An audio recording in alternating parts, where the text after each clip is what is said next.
नमस्कार, बहुत स्वागत है आपका जी पुरवैया में। मैं हूं आपके साथ सलोनी श्रीवास्तव अजमेरा। 2017-18 के लिए बिहार का बजट विधानसभा में पेश हो गया है, लेकिन इस बार के बजट में बिहार का पिटारा क्या खाली रह गया? बजट पेश करने के दौरान वित्त मंत्री अब्दुल बारी सिद्दीकी के बजट भाषण ने लोगों को चौंका दिया। महज 20 मिनट में ही अब्दुल बारी सिद्दीकी का बजट भाषण खत्म हो गया। वित्त मंत्री अपने 20 मिनट के भाषण में केंद्र सरकार पर दोषारोपण कर निकल गए। बजट भाषण में कोई नई घोषणा नहीं हुई। उद्योग व्यापार को लेकर बजट में सरकार की नीतियां स्पष्ट नहीं हुई। बजट में कृषि को लेकर पॉलिसी पर भी कोई चर्चा नहीं की गई।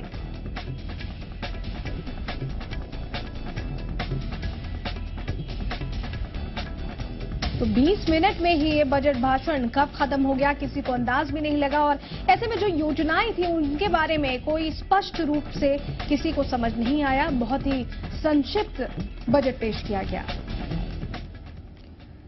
बजट पेश करने के बाद वित्त मंत्री ने खास बातचीत की। जी मीडिया संवाददाता आशुतोष चंद्रा ने उनसे बातचीत कर समझने की कोशिश की। हमारे साथ वित्त मंत्री हैं अब्दुल बारी सिद्दीकी। बजट बिहार का पेश हो चुका है। अब बहुत तरह की जिम्मेवारियां थी शराबबंदी के बाद, नोटबंदी के बाद, और जो आर्थिक भार था वो ज्यादा नजर आ रहा है। किस तरह से हैंडल करें? ऐसा है कि हमने बजट पेश किया, बजट अनुमान के आधार पर पेश किया, और मेरी समझ से बहुत अच्छा बजट है। दूसरे की समझ से वो अपनी समीक्षा करें, मगर तथ्य के आधार पे अगर वो समीक्षा करेंगे तो ये बजट बिहार की परिस्थिति में अच्छा बजट लगे। लेकिन सर 7 निश्चय योजना है जो है उसको भी लागू करना है, और इस बार आप लोग टैक्स भी नहीं बढ़ाने जा रहे हैं। कैसे होगा सर? तो आप क्या चाहते हैं कि 7 निश्चय योजना हम लागू नहीं करें? 7 निश्चय योजना सबके लिए है, देहात के लिए है, गांव के लिए है, गरीब के लिए है, शहर में जो गरीब लोग हैं उनके लिए है।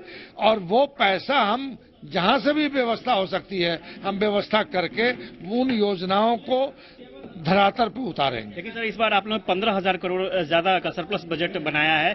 सवाल ये उठते हैं सर कि जिस तरह से शराबबंदी के बाद आपके पास राजस्व नहीं आ रहे हैं और उसके बाद नोटबंदी हो गया, तो किस तरह से सर फुलफिल करेंगे? भैया, मैंने बार बार कहा कि बजट एक अनुमान होता है।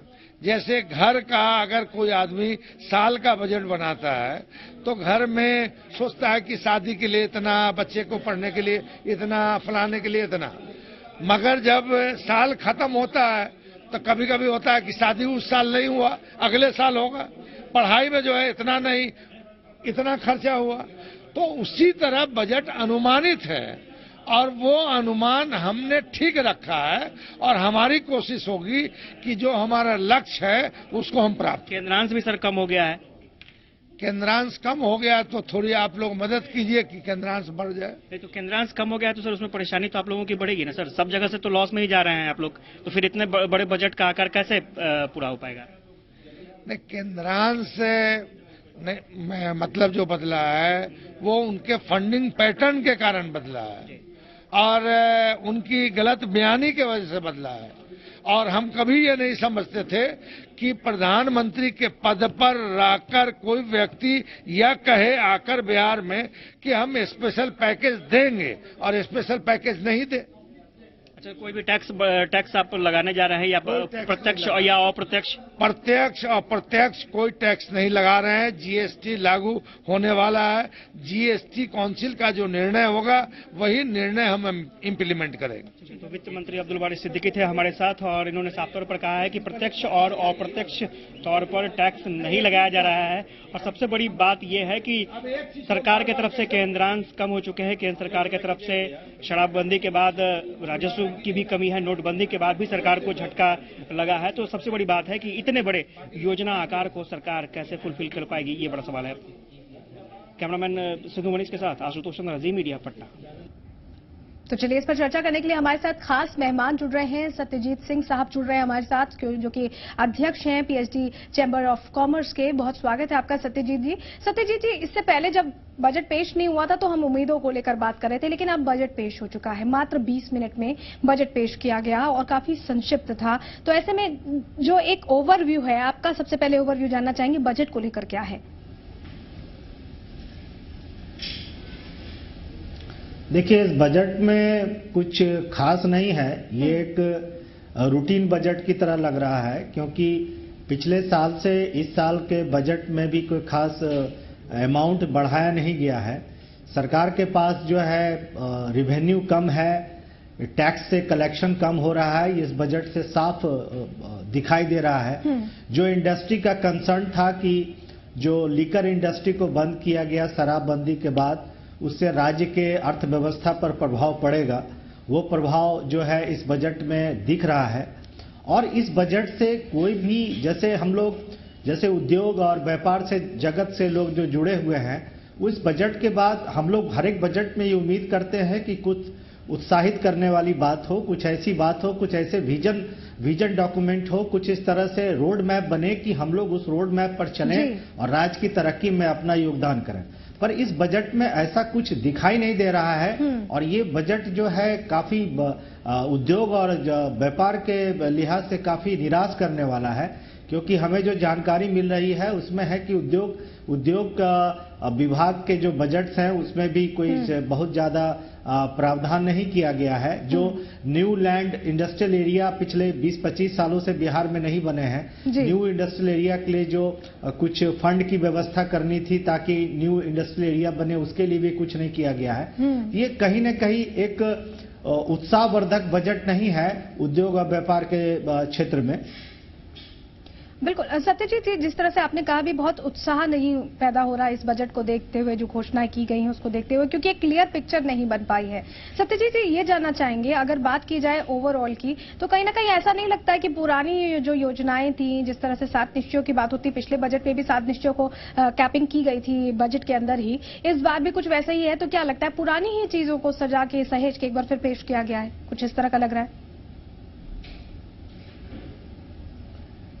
नहीं, इस बजट को देखने के बाद ऐसा लगता है कि सरकार के अंदर जो इंस्टीट्यूशनल कैपेसिटी है, देखिए सरकार के अंदर काम करने की क्षमता होती है। आपके चैनल पर ही हमने देखा कि वित्त मंत्री जी कह रहे थे कि पिछले साल जो 72,000 करोड़ खर्च करने थे, उसमें हम लोग ने फरवरी माह तक मात्र 40,000 करोड़ खर्च किया।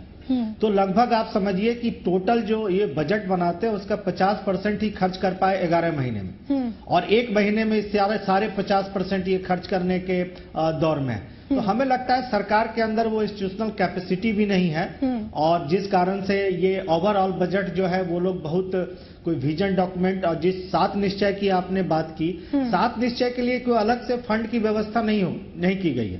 क्योंकि 7 निश्चय जब शुरू हुआ था तो हम लोग को उसकी जो इकोनॉमिक वैल्यूएशन हुई थी उसमें लगा था कि लगभग 6 लाख करोड़ 5 साल में चाहिए अगर 7 निश्चय को कंप्लीट करना है।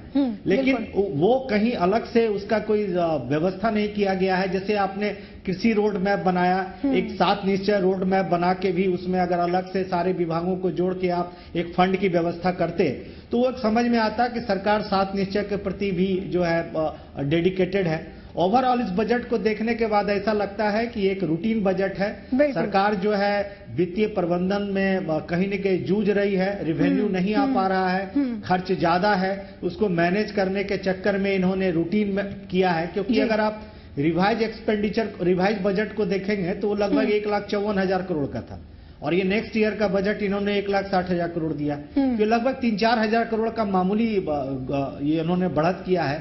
ये किसी राज्य के बजट में बहुत ही ये नॉमिनल चीजें हैं। बिल्कुल। और ये अभी सरकार संघर्ष कर रही है कि जो इन्होंने कुछ जो आर्थिक जो पॉलिसी डिसीजन लिए थे, उस पॉलिसी डिसीजन के बाद इनको रेवेन्यू कलेक्शन में यानी कुल मिलाकर ये मान लिया जाए कि कुछ बहुत नया नहीं दे पाई है सरकार, क्योंकि उम्मीदें काफी ज्यादा थी लेकिन कुछ बहुत नया नहीं मिल पाया है। ऐसे में लोगों की उम्मीदें यहाँ पर एक तरह से झटका लगा है उन उम्मीदों को। तो इस पर और चर्चा करेंगे, लेकिन इससे पहले सुना देते हैं कि अब्दुल बारी सिद्दीकी ने किस तरह से बजट पेश किया। जो 20 मिनट का भी भाषण था उसमें जो इम्पोर्टेंट फैक्ट्स थे वो हम आपको बताते हैं। वर्ष 2017-18 में 1,60,000 करोड़ 69 लाख रुपये का राजस्व एवं पूंजीगत व्यय होने का अनुमान किया गया है, जो पिछले वर्ष के पुनरीक्षित अनुमान की तुलना में 5,758 करोड़ 22 लाख रुपये अधिक हैं। वर्ष 2017-18 में राज्य की वार्षिक स्कीम 80,891 करोड़ 61 लाख रुपये की अनुमानित की गई है।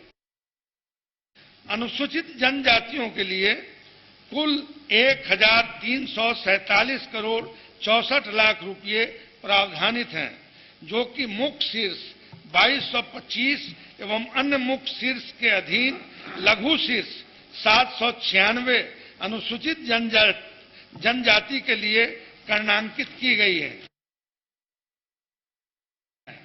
बैंकों को शाखाओं की संख्या बढ़ानी होगी ताकि ऋण लेने के लिए मीलों का सफर तय नहीं करना पड़े। खाताधारियों को प्लास्टिक मनी डेबिट कार्ड दिया जाए ताकि वे व्यवसाय की नई व्यवहारिक जानकारी हासिल कर सकें। व्यापारियों, दुकानों, होटल एवं पेट्रोल पंप में अभियान चलाकर पीओएस मशीन लगाए जाएं, जिससे अप्रत्यक्ष कर की चोरी न हो। बैंकों को शाखाओं की संख्या बढ़ानी होगी ताकि ऋण लेने के लिए मीलों का सफर तय नहीं करना पड़े। खाताधारियों को प्लास्टिक मनी डेबिट कार्ड दिया जाए ताकि वे व्यवसाय की नई व्यवहारिक जानकारी हासिल कर सकें।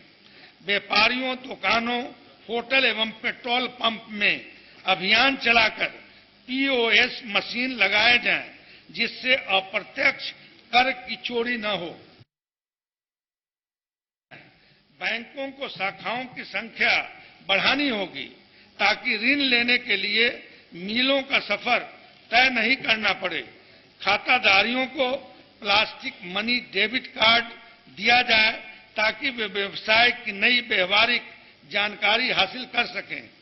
व्यापारियों, दुकानों, होटल एवं पेट्रोल पंप में अभियान चलाकर पीओएस मशीन लगाए जाएं, जिससे अप्रत्यक्ष कर की चोरी न हो। राजस्व प्राप्तियों का अनुमान 1,37,158 करोड़ 41 लाख रुपये हैं। वित्तीय वर्ष 2016-17 का पुनरीक्षित अनुमान 1,27,537 करोड़ 39 लाख रुपये हैं। वर्ष 2016-17 के पुनरीक्षित अनुमान में पूंजीगत प्राप्तियां 19,488 करोड़ 54 लाख रुपये की राशि प्राप्त होनी है। वित्तीय वर्ष 2017-18 में 23,880 करोड़ 68 लाख रुपये प्राप्त होना संभावित है, जो वर्ष 2016-17 के पुनरीक्षित अनुमान की तुलना में 4,392 करोड़ 14 लाख रुपये अधिक होगा। तो चलिए हमारे साथ एक और खास मेहमान जुड़ गए हैं, इनके चौधरी साहब जुड़ गए हैं, जो कि नामी अर्थशास्त्री हैं। उनसे समझने की कोशिश करेंगे कि बिहार की अर्थव्यवस्था पर किस तरह का असर इस बजट के जरिए पड़ा है। सबसे पहले जानना चाहेंगे इनके चौधरी जी, आपका ओवरव्यू क्या है इस बजट को देखते हुए? क्या आप मानते हैं, कितना पॉजिटिव कितना नेगेटिव आपके लिहाज से?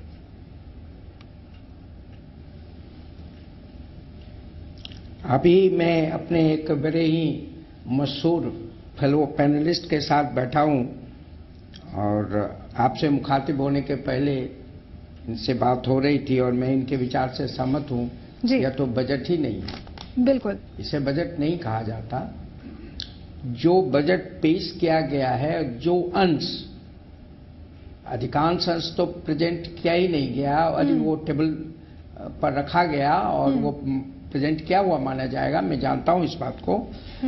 उससे इसकी कोई दिशा नहीं मिलती, दिशा स्पष्ट नहीं होती और इसमें टैक्सेशन का प्रावधान नहीं है। स्वाभाविक रूप से जनता जानना चाहती है कि अगले वित्तीय वर्ष पर में उस पर क्या बोझ पड़ेगा। उसके कारण है जीएसटी की बात है। दूसरा है कि जो व्यय का आंकड़ा प्रस्तुत किया गया है उससे पता चलता है कि मार्जिनल इंक्रीज है और मामूली इंक्रीज है। कई केसेस में तो ये इन्फ्लेशन को भी ऑफसेट नहीं कर पाएगा। इन्फ्लेशन रेट को, महंगाई जितनी बढ़ी है उसको भी ऑफसेट नहीं कर पाएगा।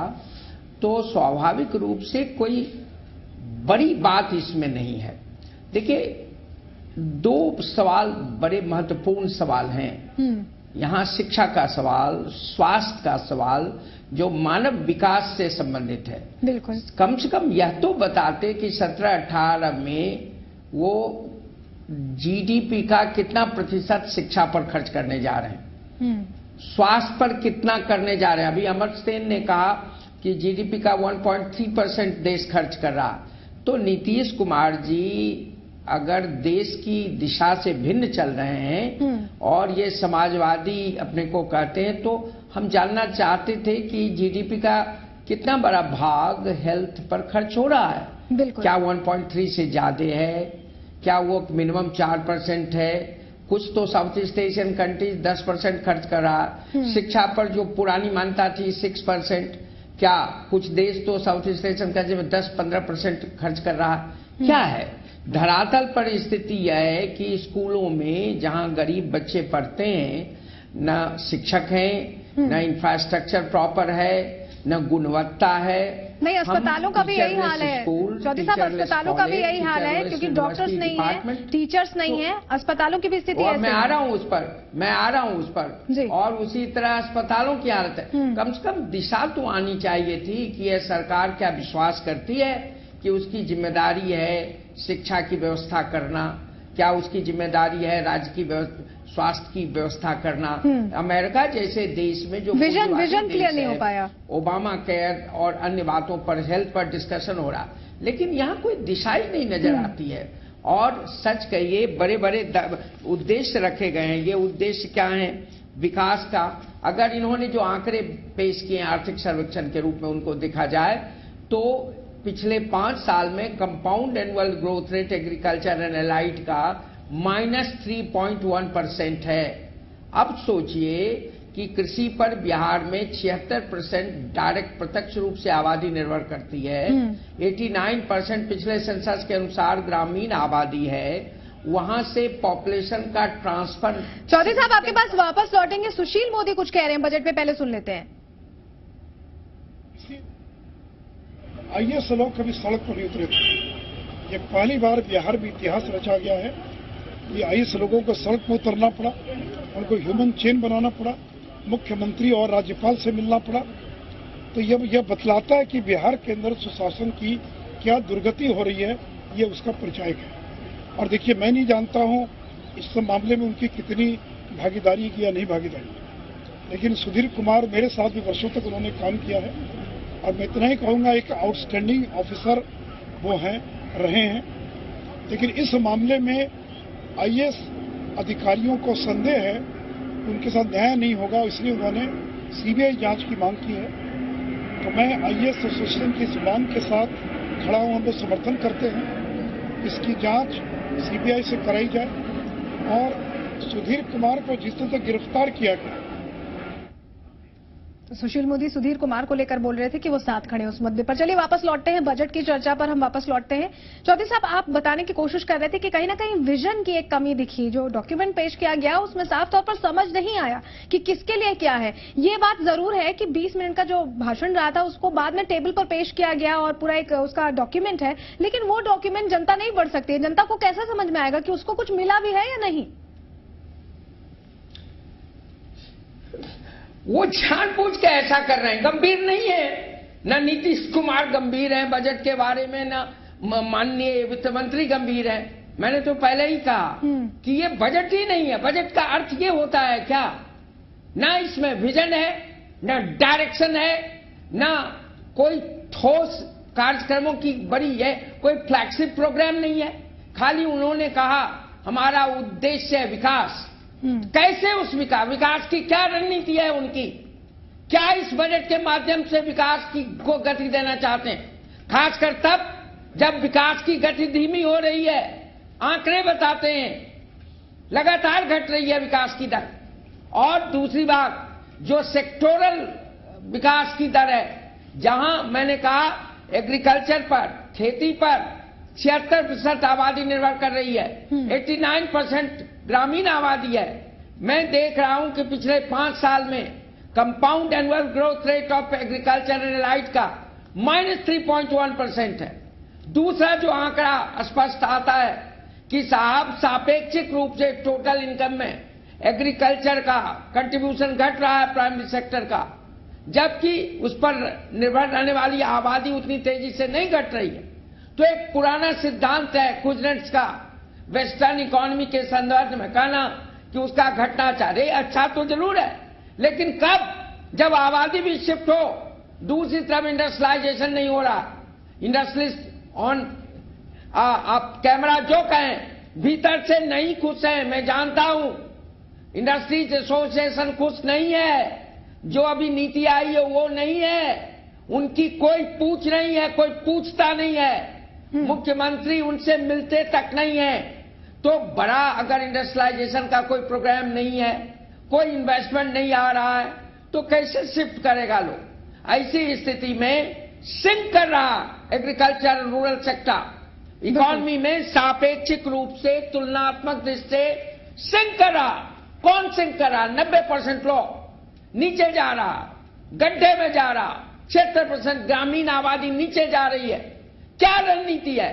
क्या हुआ कृषि रोड मैप का? क्या हुआ उन दावों का कृषि में परिवर्तन का? तो कहीं न कहीं बताना पड़ेगा ना। तो कहां कोई दृष्टि है? न विजन है, न दृष्टि है, न प्रोग्राम है, न स्कीम है। और कहते हैं कि हम विकास करेंगे, गरीबी हटाएंगे। कैसे गरीबी हटाएंगे आप? गरीबी के लिए अन्य बातों के सिवा शिक्षा का, स्वास्थ्य सेक्टर का बड़ा महत्व है। कुपोषण कैसे दूर करेंगे आप? बीमारी कैसे दूर करेंगे? राज्य क्या करने जा रहा है? अपने ऊपर ये जिम्मेदारी लेने जा रहा है कि नहीं? प्लान को रोकने के लिए कुछ करा? कहीं कुछ है नहीं। मुख्यमंत्री चुप है, वित्त मंत्री ने अपना पल्ला झाड़ लिया और उनको प्रेस कॉन्फ्रेंस में किसी ने बैठा दिया, तैयार नहीं है। बहुत दुख होता है, मैं व्यक्तिगत रूप से उनका बहुत सम्मान करता हूं। और ये पुराने नाटक करने के वक्त में आप देखते हैं कि पर्दे के पीछे से प्रॉम्प्टिंग होती है, उस आधार पर वो जवाब दे रहे हैं। ये अफसर कहां हैं जो कल लाइन लगाए हुए थे? और अभी सुशील मोदी जी भी उनके पक्ष में खड़े हुए हैं और सारी बातें हो रही है। पूरा बिहार ये हो गया है, अक्षम है, उस प्रशासनिक क्षमता घटी है, भ्रष्टाचार बढ़ा है, जिसका जीता जागता उदाहरण है। नेक्सस है पॉलिटिशियन के बीच, ब्यूरोक्रेट्स के बीच, और जब उनके खिलाफ कभी कभी कार्रवाई होती है, पूरा प्रशासन खड़ा हो जाता है और मंत्री और पूर्व मुख्यमंत्री उनके पक्ष में खड़े होते हैं। क्या? क्यों नहीं? हम आम आदमी के पक्ष में खड़े होते हैं। क्या बजट में भी क्या कुल मिलाकर ये मान सकते हैं चौधरी साहब कि जो लोगों की जो संभावनाएं थी, जो उनकी उम्मीदें थी, उन पर पानी फिरता इस बजट में नजर आया, क्योंकि जो कुछ भी अपेक्षाएं थी उन पर ध्यान नहीं दिया गया, एक विस्तृत विवरण भी नहीं दिया गया और कहीं न कहीं 20 मिनट के एक संक्षिप्त भाषण में इस बजट को समेट कर रख दिया गया, जहां पर लोगों को कुछ नया नहीं दिया गया है। पुरानी पैकिंग में वही चीजें फिर से परोसी गई हैं। और इस बीच बड़ी खबर आ रही है, उसका रुख कर लेते हैं। माफ कीजिएगा, रोक रहे हैं आपको। इस वक्त बड़ी खबर